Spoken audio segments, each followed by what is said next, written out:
Hello, everybody, and welcome to Wellness Today. I'm your host, Tracey Gonzalez, a licensed clinical social worker in the greater Danbury area, and I am here with you today to have a lively discussion with our featured guest. She was with us last week. She's back again this week, and we are really looking forward to hearing more from her. I could talk to her for days, to be honest with you. Her name is Judith Maros. She's a licensed marriage and family therapist with a private practice in Ridgefield, Connecticut. She is the founding president of the Association of Authenticity Therapy in Hungary in Europe. And she's also an international trainer of psychotherapists, whether it's abroad or here. She can do it all. So she's well qualified to talk with us today. And last week she talked with us about self-love, very interesting. This week we're going to be talking about relationship love. And we're going to have the chance to translate what we learned last week about self-love into building healthy relationships, maintaining healthy and happy relationships. Judith, thank you so much for being with us again. I'm excited about talking with you. I've had a good time with you over the last couple weeks, and here we are again. Talk to us, school us, educate us. But you know what? Before we go into the relationship love, though, let's just touch on self-love a little bit. You gave us 4 protocols or 4 processes, and I would like for you to talk about that a little bit so that we can refresh our memories. Sure. So, as we spoke about last week, in order to be well in life, physically, emotionally, and in relationships, we have to take care of ourselves. This flies in the face of everything we were ever taught, right? By teachers, by preachers, by employers, by guides, and everybody else, parents. Because self-care is deemed to be selfish. But the truth is that there's nothing without self-care. That's right. It's like, put the I was mask just on thinking yourself. about that. Yes. Yes, on the airplane. Yes, that is true for life. Yes. So there are 4 distinct practices to remind us of that will help us be on track with self-care. Okay. Not more, not less. These 4 are both necessary and sufficient for well-being and health. Okay. The first was A, for attention Okay. to our body's sensations and acceptance of them as the truth. That's important. They go hand in hand. Yes. Yeah. Because the body never lies, and it always signals the moment of need. Yes. For when you need to do something to rebalance yourself. Right. Whether it's a physical need or an emotional need or a social need, whatever need. Even financial, it doesn't matter. A need is a need is a need. Right. Unless we pay attention to the signal, the discomfort that signals the need, we can't reestablish balance. Exactly. B is for breathe into the sensation in your body, because every need, every feeling is in the body. It's not in our mind. You ask your mind about how you feel, it doesn't know, it doesn't have access. But you can pay attention to your body with your mind, and it will tell you. So B is breathe into the sensation so that you may linger with it, with the discomfort, without freaking out, without calling it bad or the devil incarnate. It's okay to feel, it's okay to feel bad. So breathe into it. Linger with it just long enough for it to inform you about how you feel and what you need to do to feel better. That would be C. Communicate with the sensation in your body. That's the third practice. Asking the sensation about how am I feeling and what do I need to feel better. Okay. And D is do it. Deliver to the promise. Help yourself out. Do what it takes. Ask for help. Doesn't matter how. The point is get what you need, because you'll be healthy and well to the extent that you get your needs met. That's good. And that is true for any and every living organism. Yeah. That's good. I like that. And our needs go beyond the 5 basic needs of food and drink and sleep and sex and whatever else the 5th is. It's true. You're absolutely right. Yeah. You gave us the A, B, C, and D's. I just want to ask you really quick before you go into the relationship part. Is there an area that's more prevalent than others where people get stuck? Like where people get stuck? Well, Each and every one of us gets stuck somewhere along the lines, along the ABCD line. The truth is, the sooner you get stuck toward the A, the paying attention, the worse off you are. Yes. You see? So you can actually assess your own level of health by asking yourself, am I even paying attention? Yes, that's good. Yeah. You know, because what you pay attention to is what thrives. Whether it's your bank account or your car or your job or whatever it is, your friends, you know, what you pay attention to is thrives, is going to blossom. That's right. What you don't pay positive attention, of course. Yeah. What you don't pay positive attention to withers away. Right. If that happens to be you, then you're out of luck. Yeah. You know? Yeah. So, are you stuck at paying attention to your own body's sensations? Are you stuck at not knowing what to do with those feelings and how to soothe yourself, and you freak out or shut down when you feel bad? Is that the issue? Because you can learn the skills involved in being able to soothe yourself long enough to communicate with your body sensations. Are you stuck at communicating with your body sensations because you don't know how to do it, or you don't even know that that's what it's designed to do? The sensation is designed to inform you. Right. Or you just don't know how to deliver, how to do what it takes, you know? Yes. So, you know, I was thinking, you said that A is for attention. You also mentioned that A is also for acceptance. yes. And I think that it's really important. What you're saying is really good, because if someone pays attention, or some sort of pain or negative emotion gets their attention, but they're not able to accept it in a way to move on to the next step, you could get stuck right there. Right you have there. the attention, And that would be the first step. You know? Yes. Yeah, so the acceptance is really important. Acceptance is very important. And in fact, even culturally, we tend to invalidate feeling bad, as if there was something wrong with it. Right. So if you don't accept it as the truth, and if you call it something bad, and you guilt yourself or give yourself a shame trip, or some kind of a negative label, like I'm crazy, or there's something wrong, I'm depressed, there's something wrong with me, for feeling bad, you're not going to help yourself. Right. You're just going to chalk it up to that. There's something wrong with me, that's that, there's no help. If you don't pursue finding help or a remedy, a real remedy, not a distraction, not a, you know, not a substitute, then how are you going to get better? Right, right. You know? And sometimes it just takes finding the right person to get you from one place to another.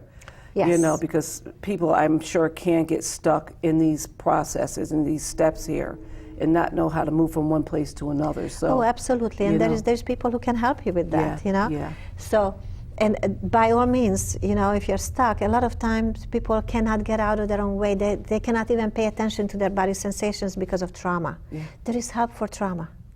There is actual help. You can extinguish the body memory of trauma with the help of a highly qualified therapist, somebody who specializes on trauma, not talking it out, but actually intervening and reversing it, EMDR or BSOTR. Yes. These are the two things that we know today that can actually do that. Excellent. There are other modalities that I don't have faith in, but these two do work. They do.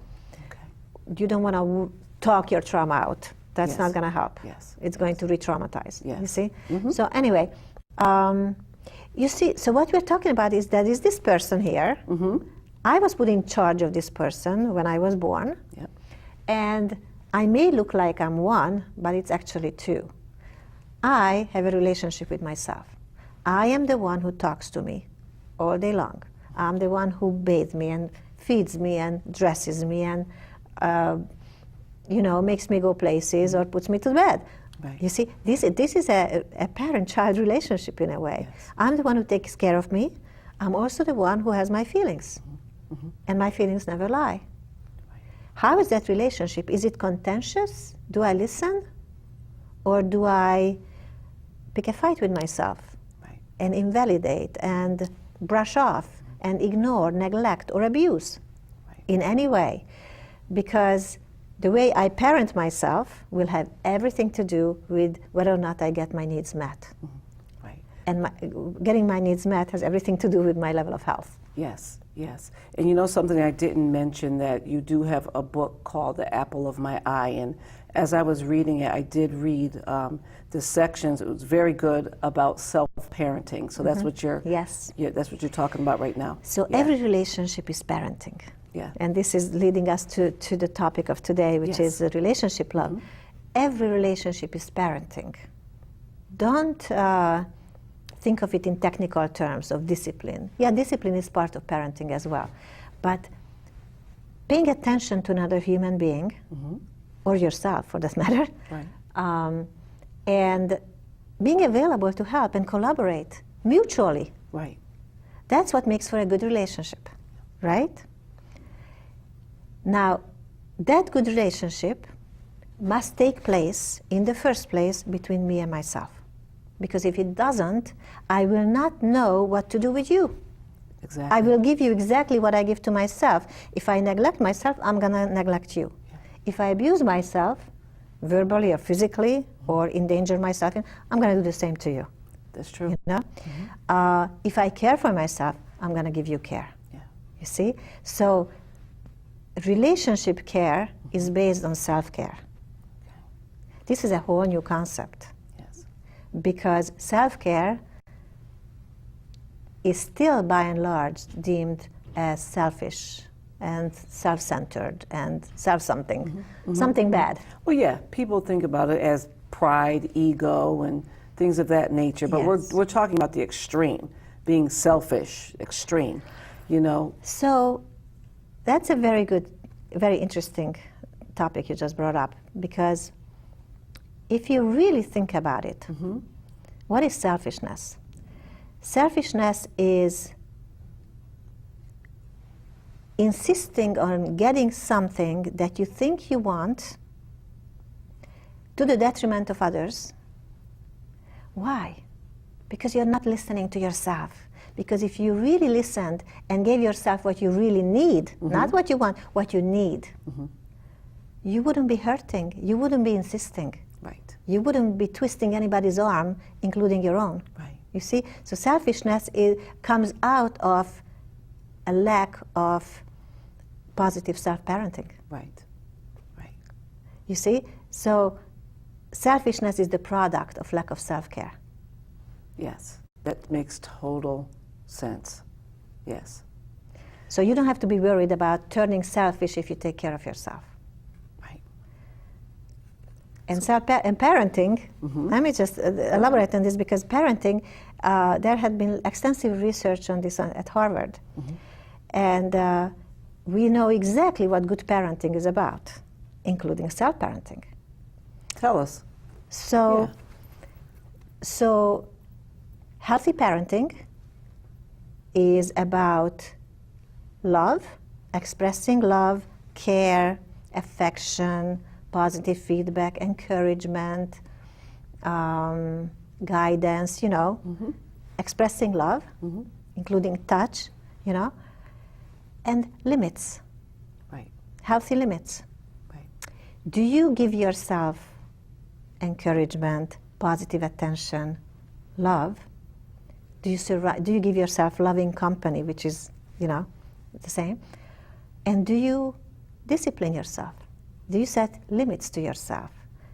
Limits to bad behavior, limits to things that might hurt others, selfishness, you know? So That's good. limits to acting out, speaking badly, acting badly, you know? Limits for bedtime, limits for food, you know? Limits for how you portray yourself in the world. So it's in the combination of these two things that you have healthy parenting, self-parenting or parenting somebody else Yes. in a Yes. healthy relationship. So how does this translate into a discussion that you would have with a married couple that's really struggling? They're struggling between each other. There's a communication issue. A lot of couples, the issue really has to do with communication. I mean, the underlying causes of the miscommunication are a plethora of other things. But on the surface, once they understand that communication needs to be the focus and worked on, then there's a little change in the relationship. There's Absolutely. There's a change in the perception of each other and whatnot. Absolutely. Communication is really the main vehicle for health, whether for personal health or for relationship health, or for an organization's health. So how do you know how to communicate well? It's not rocket science. If you go back to the ABCDs, Okay. speak the truth of how you feel and what you need. Okay. But how will you know how you feel and what you need unless you check in with yourself and know how to do that? You see, you have to speak the truth, because the truth is what's best for everybody. Right. The truth is really, it's code for what needs to be done for everybody to be well. And what's good for me is what's good for you. Right. So, you see? So, healthy communication is based on healthy communication with yourself, and then that will exude and translate into my communication with my partner. I've been married 40 years now. Congratulations. Thank Very you. nice. That's how it works. Okay, you know what? As you're talking about the truth. And in my mind, I was smiling a little bit because in my mind I heard, I think it was Jack Nicholson from A Few Good Men or someplace, one of those movies where he said, the truth, you can't handle the truth. What if you have a married couple and, you know, the woman, let's just say, really grabs a hold of this. She's seeing you and she hears this, she grabs a hold of this. And what if her partner, or, you know, we can say a guy, his partner, can't handle the truth? What is that? You know, what do we do about that? Okay.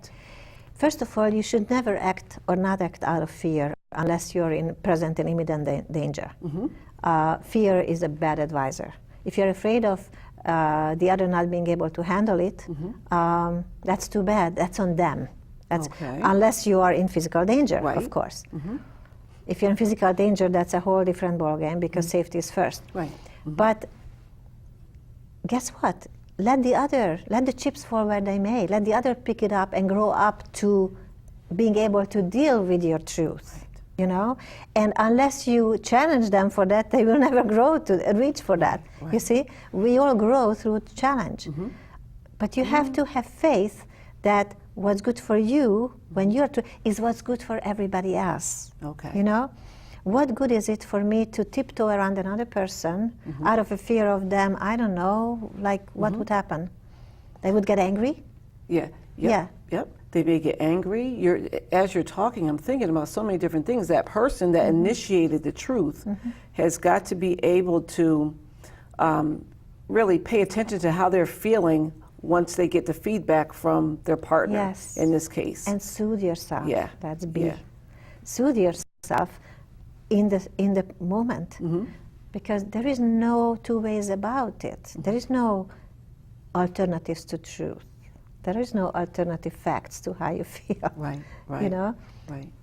it's the truth is one, and you have to align yourself with it, and you have to align your relationships with it, or else nobody will be well. Exactly. Suppose I don't get what I need. Are you going to get what you need in relationship with me? No, because I'm not going to extend that favor to you, and because I'm perpetuating the skewedness and the disease in the relationship by withholding my truth. Right. You see? You have to have faith that things will fall into the best place they can by you playing your part, which is to be truthful. Right. And so I guess when you are in that position, it's so important to have the support that you need to help you through that process. Yes. I would imagine. Oh, you know? absolutely. That support is so important. Very important. Again, the support will show up, if you don't have it yet, it will show up in your life by you showing up for yourself.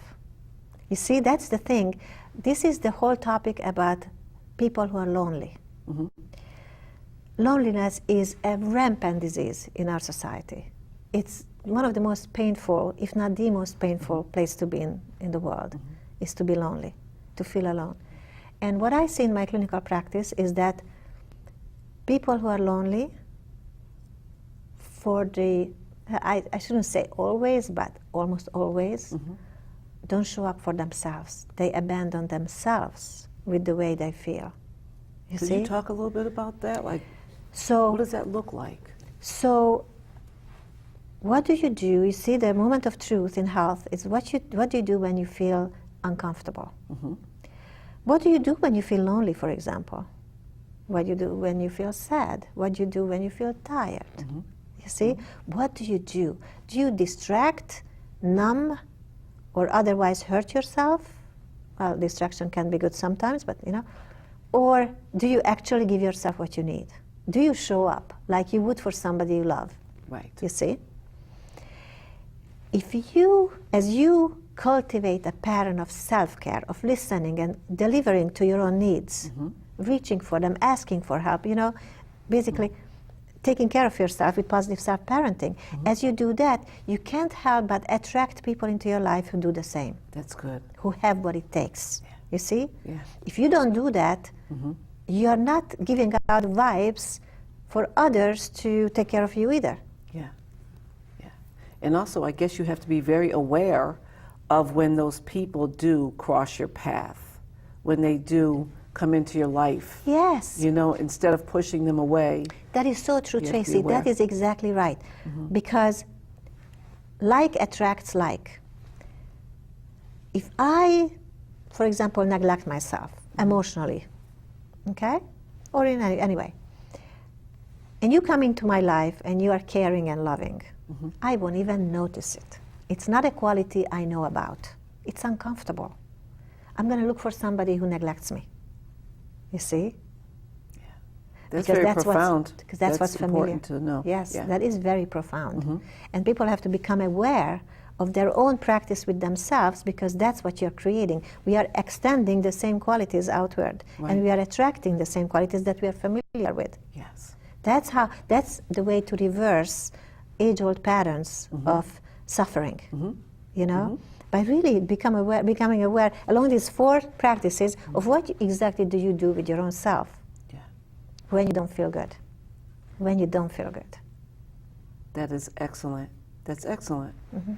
It helps us to really look at ourselves. That self-reflection is so important Very. before we can reach out and But for be that, with you have to others. stop the train. You have to take vacations. You have to take days off. You have to take 2 weeks off. Yeah. People we are living, breathing organisms. We are not machines. We can't just oil the machinery and then keep on forever. That's right. And going forever.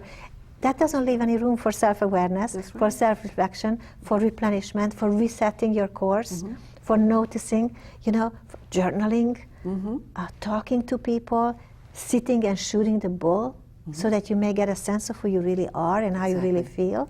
Interaction is so important Very. with others. It's Yes. not a luxury, it's a basic necessity. It is. It Yes. is. I noticed, you know, this was years ago. I don't know where I was going. I was flying somewhere. And I remember being in the airport and just focusing on whatever I was doing in there, you know, going to the gate or whatever it was.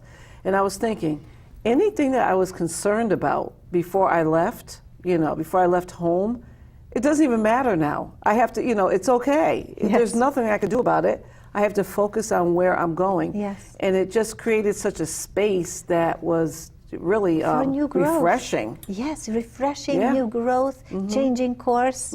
You know, we get entrained and habituated with the same old, and we forget that there are other ways that would be happier and healthier. Right. Unless we stop. Yeah. And that's not a matter of money. Right. In Judaism, there is the Shabbat. Every Saturday, you're not supposed to do anything. You're not supposed to lift a finger. That's resetting. Yes. You see? Yeah. Yeah.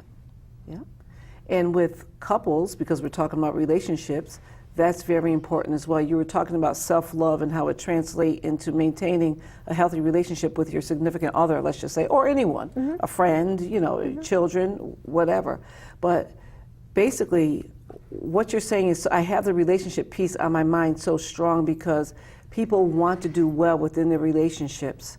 And Yes. they struggle and they're Yes. trying so hard. So try the ABCD in your relationship. Yeah. Do you pay positive attention to your partner?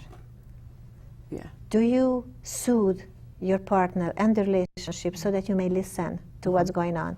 Do you communicate about feelings and needs Right. Right. honestly, mutually? Right.